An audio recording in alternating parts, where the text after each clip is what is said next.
Ahí estamos. Bien, entonces vamos con protocolos, músculos esqueléticos. Lo voy a apuntar aquí. A ver, de lo que falta, ¿no? Porque ya habíamos visto algunas cosas. Hemos visto rodilla, vimos hombro, ¿eh? Así que vamos a completar para las demás articulaciones.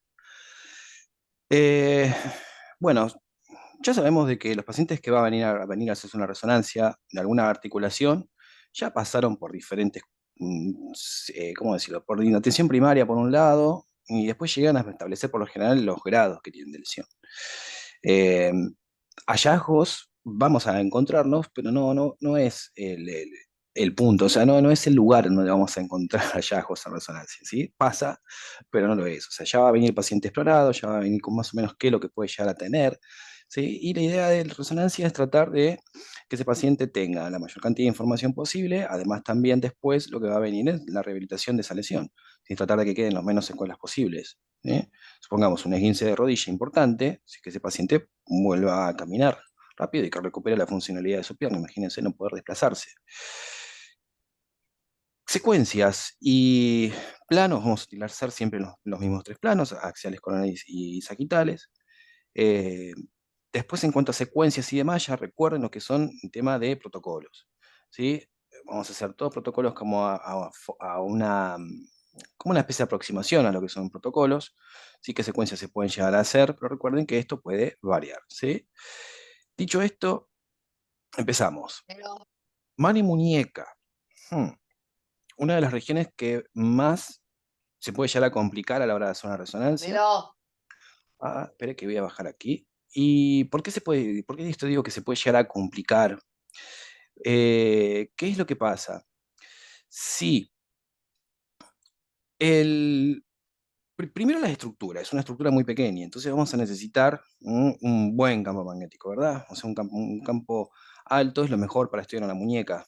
Fíjense los ligamentos, esto, intercarpianos aquí apenitas, sí, son muy, muy chiquitos. Entonces tenemos que poder llegar a ver eso. Entonces, además de que son regiones pequeñas para estudiar, ¿sí? Puede llegar a suceder, o mejor dicho, sucede, ¿sí? Que las indicaciones médicas, como habíamos hablado anteriormente, no son por ahí, ¿cómo decirlo?, precisas. Entonces, resonancia magnética de mano, por ¿sí? Traumatismo, bla, bla, y resulta que nos encontramos con una lesión en la muñeca. Entonces, ¿cómo debemos proceder en ese caso? ¿Sí? Nunca separar la lesión, ¿verdad? Decir, bueno, no, me pidieron mano, voy a hacer mano. No, o sea, se va a hacer donde está la lesión. Entonces, otro de los puntos fundamentales en el músculo esquelético, además de la anamnesis, como habíamos dicho, consentimiento informado, ¿sí? Marcar la lesión, utilizar un marcador que es una vitamina E, ujú, grasa, grasa. y con esa vitamina lo que se hace es que quede marcada en dónde está por lo menos el punto doloroso. Si tiene un punto doloroso o si tiene varios puntos dolorosos, ¿sí? Entonces, marcar la región. Siempre es de buena práctica en todo lo que es músculo esquelético, marcar la región dolorosa. En hombro puede obviarse, en rodilla también puede obviarse, ¿sí? Pero ya, sobre todo en las piernas, muslos, brazos, dedos, inclusive, marcaciones. Siempre marcando. Muñeca, una de las cuestiones principales para estudiar muñeca por resonancia magnética es ver este bello complejo, ¿sí? Del filocartílago triangular, que aquí lo vemos en este plano. Vemos con las dos vertientes del ligamento, cómo se insertan en el estiloides, el menisco interno y además también cómo sujeta la articulación. Muchas indicaciones vienen para estudiar este ligamento, el ligamento triangular. ¿M? Esto es el que justamente sostiene a la muñeca, ¿sí? Hay una lesión en el ligamento triangular, esta muñeca va a tender a luxarse, ¿sí? Entonces, por un lado, una planificación hacia la muñeca, que es lo que vamos a estudiar, en el sentido de que simplemente la región fue pequeño, porque estamos estudiando una región pequeña, ¿sí? Y fíjense los planos, no hay mucho, como decirlo, ni mucha angulación ni nada por el estilo. Fíjense, los coronales siempre van a ser estrictos, va a seguir siempre este eje, traten de ubicarse siempre en este eje. aparte del semilunar y el radio, sí que lo puedan ver todo hacia arriba, sagital. El axial también estricto va a ser en este caso, y acá los coronales, fíjense cómo se planifica, digamos, de un lado hacia el otro. Siempre estricto, por lo general suelen ser apenas angulados, pero no va a llevar muchas más angulaciones necesarias. Fíjense otra de las cosas, aquí, la secuencia T2 estrella opcional. ¿Por qué opcional? Porque va a compartir patrones similares a lo que vimos en hombro. ¿Sí? Inestabilidad de la muñeca va a venir con un T2 estrella, ya sea en gradiente o en espineco. Necesitamos de esa secuencia para poder estudiar mejor los componentes, sobre todo pequeños ligamentos y el fibrocantilado triangular. Em, Vamos también directamente a mano. Fíjense las angulaciones en este caso. ¿Mm? Van a seguir siempre ejes mayores. ¿En qué dedos nos vamos a posicionar para poder programar una mano? Segundo y tercero van a ser nuestras referencias de alineación de planos. Pero después en general, fíjense aquí, siempre acá en este caso en el tercero. No va a llevar tampoco, ¿cómo decirlo? Eh, Grandes angulaciones. Lo que sí va a llevar angulaciones van a ser dedos. Esto sí, los dedos, hay que estudiarlos por separado, va a requerir angularlos. Fíjense en este caso acá un pulgar. Fíjense los planos lo que son. Esto sería un sagital. Esto sería un coronal. Así que imagínense cómo tenemos que apuntarlo. A ver, cuestión de orden. Vamos a hacer un mano. Resonancia magnética de mano derecha por traumatismo. Tenemos ahí ya como un X, un interrogatorio. Bueno, a ver, ¿dónde le duele? ¿Sí? Me duele acá y me duele el dedo. ¿Sí? Entonces se marca. Supongamos que el paciente dice que le duele el dedo. Solamente el dedo. Que se torció el dedo y le duele ahí. ¿Sí? Entonces, ¿qué es lo que van a hacer? Van a hacer dos exploratorios de mano, dos coronales con FOB grande, un coronal T1 y STIR, como para tener dos imágenes comparativas, y después se van a focalizar en el dedo. ¿Sí? No van a hacer toda la mano y van a dejar sin el dedito sin estudiar. ¿Por qué? Porque este dedito lo que va a hacer es justamente, a donde tiene la lesión, tratar de hacer los cortes más finos, tratar de hacerlos apuntado al dedo con un FOB pequeño para que nos quede un lindo dedo como que estamos viendo acá. ¿Sí? Apuntar siempre a donde tiene la lesión. Si nos dice que el paciente tiene un dolor en el segundo dedo, hacemos exploratorio entero general y vamos al segundo dedo. No vamos a toda la mano, no vamos a hacer axiales de toda la mano ni nada. Hacemos exploratorios de mano y enfocalizamos el estudio en los dedos. Eso es fundamental, porque quedaría incompleto el estudio. O sea, si hacemos una mano entera y después le agregamos secuencia al dedo, nos atrasamos. Entonces eso también es otro punto a tener en cuenta, ¿no? Tratar de dirigir bien el estudio y además también que quede un estudio potable, ¿verdad? O sea, que sirva ese estudio. Acá vemos un caso que es una ortorresonancia, vemos todo el contraste, fíjense cómo se ve el contraste dentro de la articulación. Sí, esto es un caso bastante extraño porque pues, si se fijan, acá tenemos una fracturita pequeña en estiroides, tanto del cúbito como del radio. Mm. Fíjense, esta mano directamente se rompió los dos medios de unión de los colaterales más importantes y de parte del fibrocartílago triangular. Entonces se necesita sí o sí, en este caso, un ART. Entonces se visualiza en la imagen lesión a nivel de la apófisis de estiloides del cúbito que afecta al ligamento triangular y fractura del estiloides del radio, producto de caída de su propia altura. ¿Qué, o sea, qué reparos podemos llegar a ver para identificar este tipo de lesión? En este caso en particular, era una resonancia, entonces ya bien este paciente contó un badaje bastante importante hecho sobre esa mano. Pero si nos encontramos con este tipo de lesiones, que suele pasar, ¿sí? Fracturas ocultas sobre todo, que vamos a ver bastantes casos de esto, tratar de que nos quede siempre un protocolo apuntado a dónde tiene la región y con su respectiva marcación. Entonces el paciente sufrió un conjunto de lesiones y padece inestabilidad articular de la muñeca. Este paciente sí o sí, bueno, sí o sí, habría que ver cómo evolucionó, pero es probable que necesite cirugía para anclar justamente esto. Porque aquí viene parte del ligamento colateral, así que sostiene toda la muñeca. Entonces el paciente se le va para cualquier lado, o sea, no tiene estabilidad articular, es una muñeca que se luxa continuamente. Otra de las cuestiones también a apuntar sobre la resonancia magnética que nos va a dar también esta información. acá tenemos, ¿sí? El bendito escafoides. Mucho cuidado con el escafoides, también los que hacen rayos. Saben perfectamente bien que cualquier tipo de caída, golpe, traumatismo puede generar una fractura en en el escafoides. Y si se genera una fractura en el escafoides, este paciente no se puede, no se ve, entonces tratamos de complementar 3/4 puño cerrado y de escafoides como para poder verlo mejor en RX, pero a veces no se, o sea, tiene sus limitaciones la técnica. Entonces necesitamos sí o sí después una resonancia como para poder ver si realmente está fracturado. Y en estos casos con el escafoide lo que pasa es que cuando se rompe la arteria nutricia. La arteria nutricia entra por el hueso y se divide en dos partes. Entonces cuando hay una fractura, esa arteria se rompe junto con la lesión, obviamente, con el hueso, ¿sí? Y queda una parte del hueso sin irrigar. Entonces se produce al correr de los días, necrosis avascular del hueso. Entonces, el hueso como que se empieza a morir dentro. También sucede a veces con el semilunar, pero con otro tipo de patologías. Entonces, las consultas de urgencia por motivos de lesiones en la mano son muy comunes. Caídas, tumefacción o pérdida de la fuerza. Cualquiera sea el motivo de consulta o atención se dirige de manera certera a minimizar los riesgos de lesiones ocultas. Muñeca, sitio común de lesiones ocultas, y el escafoides es el que se lleva la corona. Sí, caso clínico, sí, podemos suponer traumatismo de muñeca, RX siendo negativa, que no vemos la fractura, pero la rezo aquí, el T1, nos muestra parte de edema, sí, además también el trazo.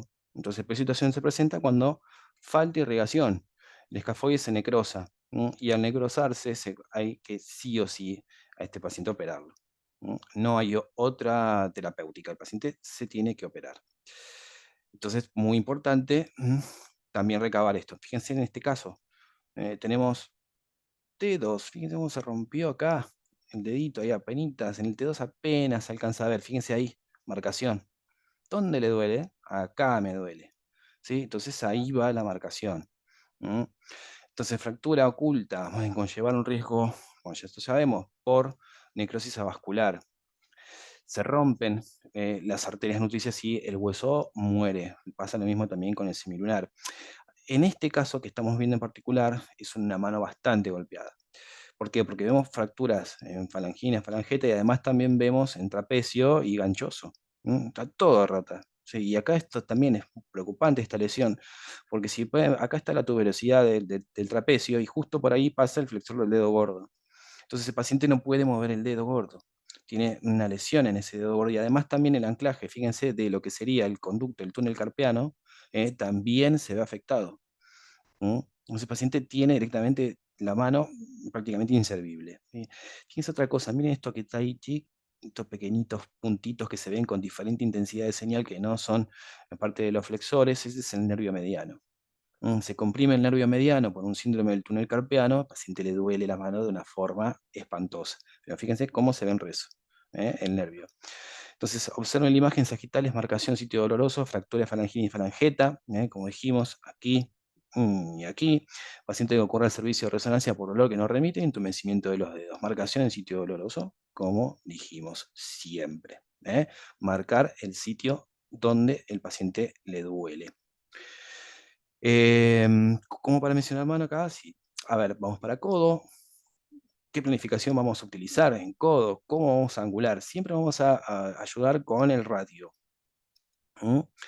Después, tanto coronales como sagitales van a ser estrictos en la parte de a la tróclea. No tiene otro tampoco secreto la inclinación o la aplicación de los cortes. Protocolo, fíjense más o menos, siempre dos imágenes comparativas de PT1 versus STIR y un sagital T2. Siempre el radio es el que nos va a dar la angulación de los cortes, ya sea coronales y ya sea también los sagitales. Fíjense este caso acá, lindo, cómo se ve. Acá tenemos el cóndilo, ¿sí? Entonces tenemos una epicondilitis. Fíjense aquí el colateral del codo, cómo tiene señal el, el ligamento. Eh, es una de las lesiones que vamos a estudiar mucho, epicondilitis, o lo que se llama el codo de tenista, también le dicen a la epicondilitis. Acá tenemos un caso, fíjense qué lindo cómo salió todo este radio acá, hermoso salió. ¿Mm? Pero ¿Qué tiene este paciente acá arriba? Claro, le hicieron 50.000 placas, mucho estudio, el paciente le sigue doliendo, le sigue doliendo, le sigue doliendo, claro, está fracturado. Tiene una fractura en la cúpula del radio, ¿sí? Y eso es lo que conlleva, fíjense aquí que tenemos marcación, muy importante. Se visualizan imágenes, fractura oculta a nivel del tercio proximal del radio, en donde se aprecia un trazo de fractura incompleto a nivel de la cúpula, aquí que se extiende, diríamos, todo el edema extiende hasta la tuberosidad del radio. La tuberosidad del radio es donde se van a insertar, se va a insertar el tendón del bíceps, ¿sí? Entonces, ¿hasta dónde van a estudiar un codo? Hasta aquí, ¿m? Pasando la tuberosidad del radio. Este sería el punto. Y hacia arriba, ¿hacia dónde lo van a estudiar? Hasta aquí, pasando el cóndilo y pasando la tróclea, hasta aquí arriba. ¿No? Pero ¿qué pasa? No todos los pacientes van a venir así, re lindos, con su brazo, ¿cómo decirlo?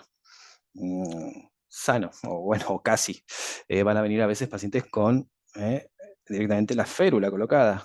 Entonces vamos a tener también que hacer, ¿sí?, una resonancia con lo que se llama la posición de FAPS, ¿sí? Paciente con el codo 90 grados.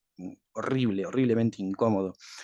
Em, si se fijan, si ponen ustedes en plazo a 90 grados, van a ver que si están haciendo un coronal al brazo, al antebrazo mejor dicho, están haciendo un axial al brazo.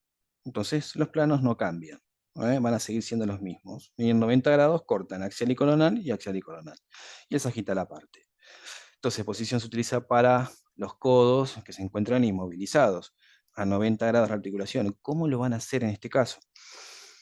No van a encontrar una bobina que entre el codo, ¿cierto? Además, también imagínense la férula, todo. Entonces van a usar bobinas de superficie. Importante que el paciente esté cómodo, porque si no se les va a mover continuamente. Entonces, a moverse continuamente, que tenga un apoyo en el hombro, que el paciente tenga su apoyo en el hombro y bolsas de arena de un lado y del otro para que sostenga la posición. Si no, no la sostienen, van a perder tiempo. Fíjense la cantidad de edema que tiene este codo. Este se rompió, justo acá no se ve bien en este plano, pero se rompió el tendón del bíceps, se lo cortó directamente. Se tenía todo el bíceps todo retraído hacia arriba, ¿sí? Y la lesión ahí abajo. Pero en este caso, en este plano, no lo estamos viendo bien. Em, por un lado, fracturas ocultas y fracturas por estrés. Pueden pasar por similares, pero bueno, no es lo mismo. ¿eh? Y aquí tenemos RX tomo, en la tomo vemos el trazo, pero no vemos hasta dónde llega, y fíjense acá la rezo cómo nos muestra todo el alcance de la lesión. Y esto también lo que estamos viendo acá, fíjense, es un paciente jovencito, muy, muy, muy jovencito, y una importante cantidad de edema. Acá hay un trazo de fractura por sobrecarga, o sea, una fractura por estrés. Esto sucede en el pie, en los metatarsianos. Es también una lesión también en los huesos largos sucede también fracturas por estrés. Entonces, en la imagen se visualiza tibia y fractura, bueno, como decíamos aquí, en RX y el tomo por un lado, y la rezo como evidencia de adhesión. Entonces, fracturas por estrés se producen por sobrecarga, movimientos repetitivos o sobrecargas que generan microfracturas en la trama ósea y se van, digamos, como esparciendo esas fracturas, ¿cierto? Se empiezan a generar microfracturas que se van haciendo cada vez más grandes, más grandes, más grandes, y al paciente le duele. Pasas una placa, no la vemos, no vemos nada, el paciente no tiene nada, pero está fracturado. En las imágenes entonces de TC, acá vemos en la reconstrucción que se ve el trazo, pero no alcanzamos a ver hasta dónde llega eso.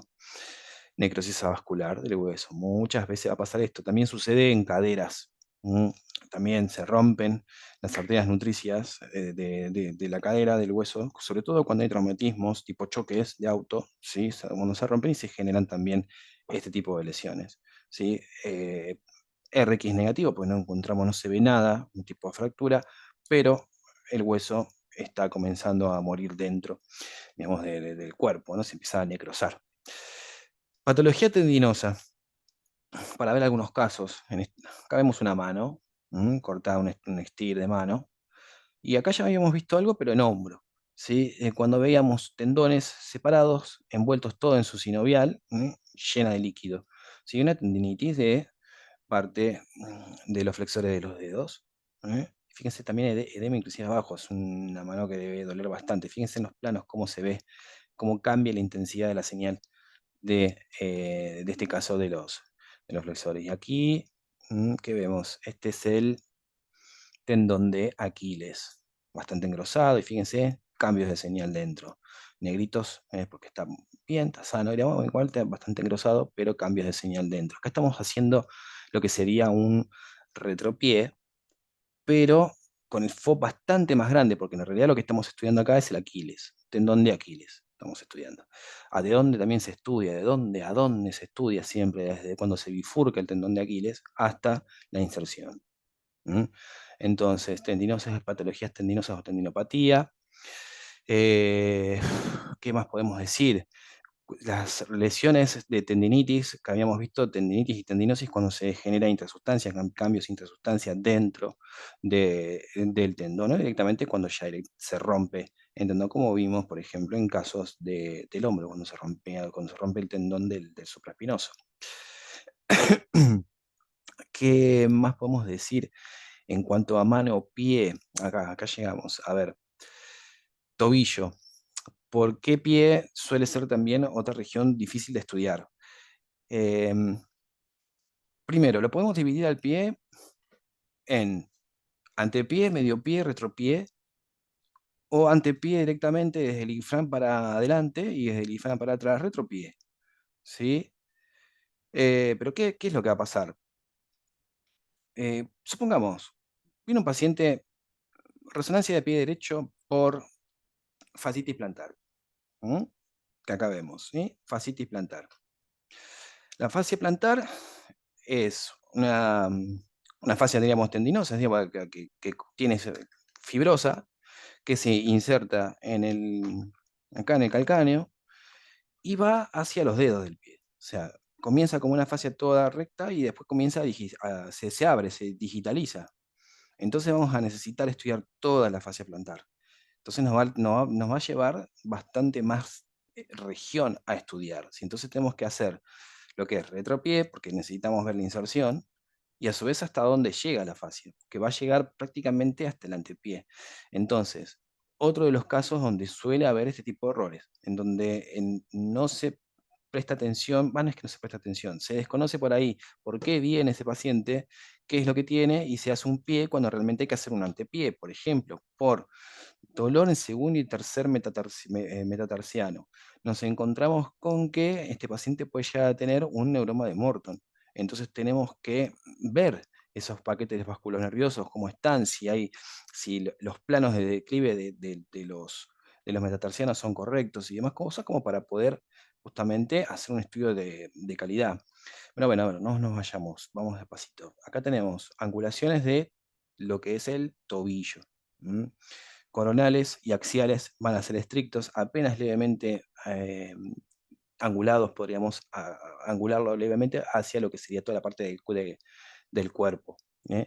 Pero, ¿cómo decirlo? No por innecesario. Fíjense la cara del astrado y la parte de la mortaja, cómo el axial va a seguir más o menos esa dirección. Y sí, vamos a tener que angularlos en este caso, ¿sí? Para hacer los sagitales, va a seguir todo el eje mayor y los coronales va a seguir también parte de los maléolos y lo que sería la cabeza del astrado, ¿no? Si el cuerpo del astrado, mejor dicho.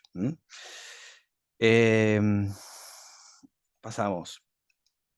Es una de las regiones más complejas también el pie y tobillo, porque fíjense, está llena de ligamentos que sujetan huesos entre sí. Entonces, para los esguinces de tobillo, lo principal es establecer el grado de lesión y si hay fracturas asociadas. Esto también ya lo veíamos cuando vimos esguinces. Dentro de los medios de unión articular del tobillo, los ligamentos. A ver, vamos a repasarlo. Acá tenemos peroné, astrálago. Entonces acá tenemos el peroné astragalino, pero qué fascículo, no sabemos todavía muy bien porque necesitamos ver más imágenes. Pero bueno, tenemos uno, pueden ser tres.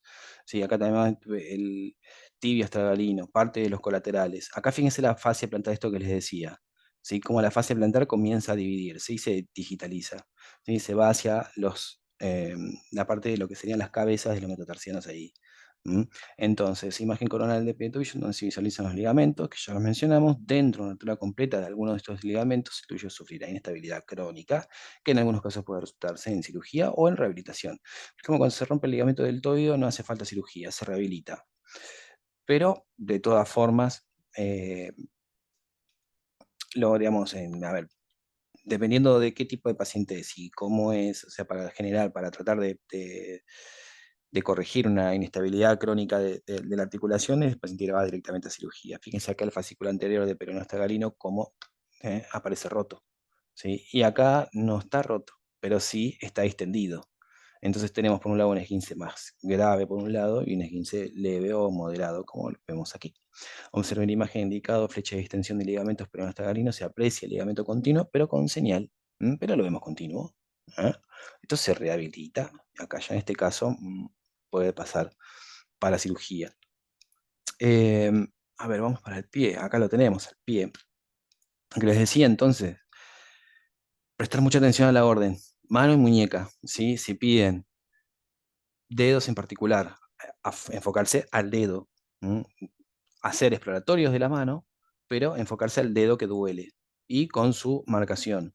Lo mismo para el pie, ¿sí? ¿Dónde duele? El paciente decir, me duele acá, ok, si le duele acá, tic, vitamina, ponen la marcación, ¿sí? Entonces, dependiendo en dónde está la marcación, van a angular sus cortes o van a hacer su protocolo.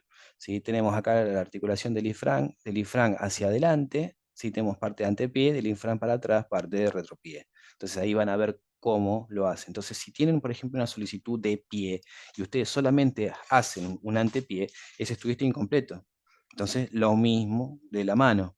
Dos exploratorios de uno y estir a todo el pie y luego se focalizan en donde tienen que hacerlo, que es en donde le está doliendo a este paciente, ¿sí? En donde ustedes tienen que hacer ese protocolo.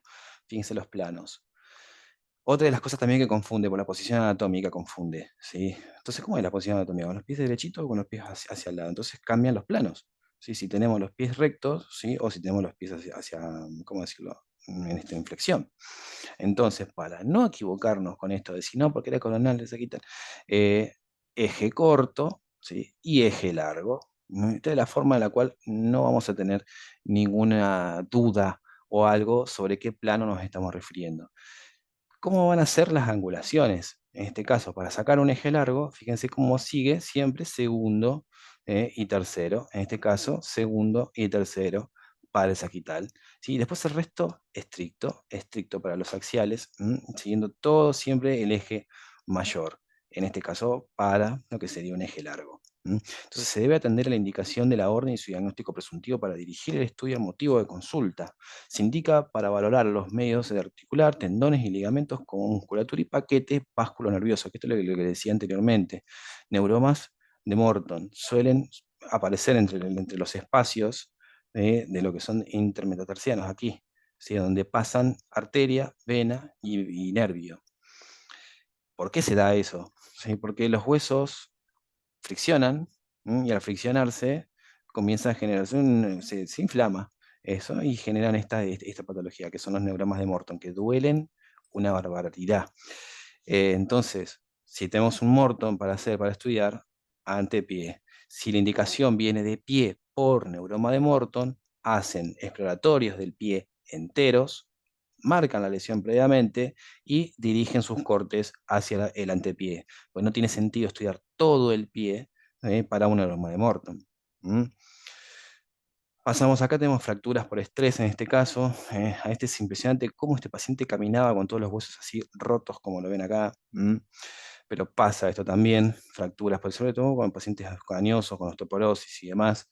Este, tenemos también este tipo de fracturas que se empiezan a dar por desgaste. O sea, el paciente y se rompen los huesos. Es impresionante. También se producen fracturas por estrés, por anomalía de la planta del pie o arco plano o arco pronunciado. Es otra también de las formas en las cuales podemos encontrar este tipo de fracturas. A ver, ¿qué más acá? Fíjense en este caso la fascia plantar, ¿eh? Acá cómo viene. Y en cómo se empieza a desaparecer, porque se digitaliza. Fíjense toda la fase plantar. Entonces, si tiene que estudiar un pie por fase plantar, desde acá hasta acá, a los deditos lo pueden obviar, ¿sí? Pero hasta ahí, hasta donde se inserta, digamos, en su forma, en su parte distal, ¿sí? Inserción proximal y distal de toda la fase plantar, no un pedacito solamente. Si bien la patología se va a concentrar siempre en ese lado, la mayoría de las fases plantares pasan por lo siguiente, o sea, esto aquí comienza a edematizarse. lo que es la inserción de la fascia y el hueso.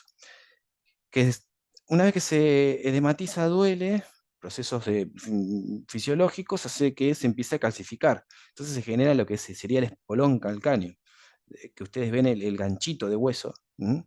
Que es parte, digamos, de la fascia calcificada. Sí, a veces inclusive se rompe. Entonces van a estudiar toda la fascia en su totalidad, no un pedacito. Todo, todo, todo hasta aquí. ¿eh? Mm, bueno, fase plantar por un lado mencionado, sí, ya estamos. Huesos largos. Esto aplica para todo, ¿sí? Huesos largos, brazo, antebrazo, muslo, piernas, ¿sí? Fíjense, protocolo también bastante básico, son todos más o menos parecidos los protocolos que estamos mencionando, siempre comparativos, axial T1 y STIR, T1 y STIR y sagital T2. Y fíjense, los planos, siempre siguiendo los ejes mayores de los huesos, ¿sí? Sagital, sagital, coronales por un lado y axiales estrictos. Todo, siempre vamos a estudiar todo, en este caso toda la pierna. Por ejemplo, ¿qué hacemos en este caso? Vamos a estudiar, solicito resonancia magnética de pierna derecha. ¿Lo van a hacer solamente la pierna derecha? La respuesta es que sí, pero ¿la van a hacer sola la pierna derecha? No. O sea, los dos coronales los van a hacer bilaterales, ¿sí? Ambas piernas, ¿sí? Coronal, entonces T1 y estir a toda la pierna y después los axiales lo pueden focalizar a la pierna que le indicaron, ya sea derecha o izquierda. Es lo mismo con el sagital, hacen solamente a la pierna que le solicitaron, pero no, eh, eh, no por separada sería, no sé si me explico. Lo mismo va a suceder con los muslos. Los muslos lo van a estudiar, ¿sí? Tanto los coronales como los coronales T1 y estira a todo el muslo y después se focalizan recién en dónde tienen la solicitud. Fíjense este de acá, tenemos desgarros. Miren qué lindo desgarrito como se ve. Fíjense lo lindo que es este de P, las separaciones entre los músculos, cómo se ven, la parte de la aponeurosis de los músculos y cómo el edema inclusive discurre entre las separaciones de los músculos. Es parte de uno de los músculos del cuádriceps. Entonces, distensión de las fibras, ¿qué es un desgarro? Entonces, distensión de las fibras musculares en las cuales se dañan en forma total o parcial, se clasifica como, digamos, se los clasifica de la misma forma que los esguince, pero en este caso no son elementos fibrocartilaginosos, sino musculares. Observe entonces en imagen, desgarro recto femoral, ¿sí? Se visualiza un desgarro de tamaño considerable, y bastante importante, y acá, como sigue, como tengo todas las fases, tengo todo engrosada, o sea, como que hubo desgarro y a su vez también hubo procesos de cicatrización, o sea, está fibroso esto, ¿eh? Pero tenemos aquí un desgarre. Fíjense siempre ambos muslos para luego focalizarse en la región.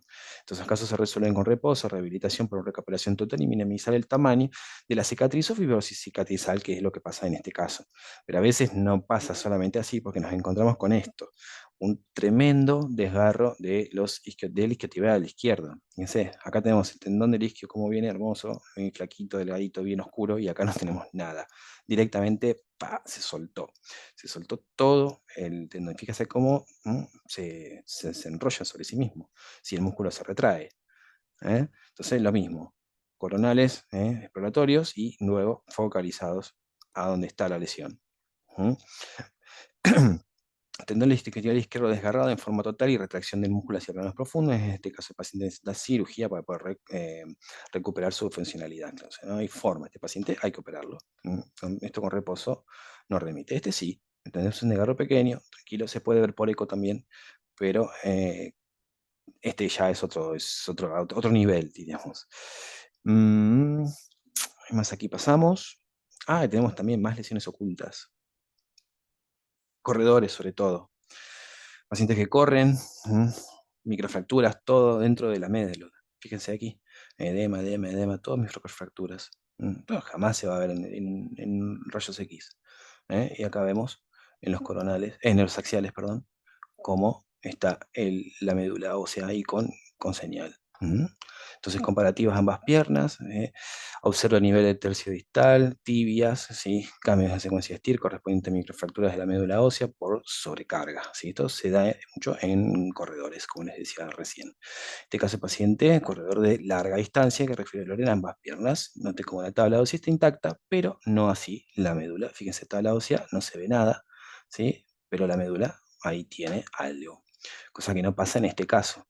Acá también tenemos microfracturas dentro de la médula, pero lo que vemos aquí, fíjense, acá tenemos una imagen que sobresale, como el estilo nos muestra esto aquí, algo como una periostitis. Fíjense aquí, tenemos parte de la tabla ósea, que bueno, vemos muy, muy oscurito, pero acá vemos el chichón, cómo se deforma la tabla ósea ahí, acá y acá, ¿eh?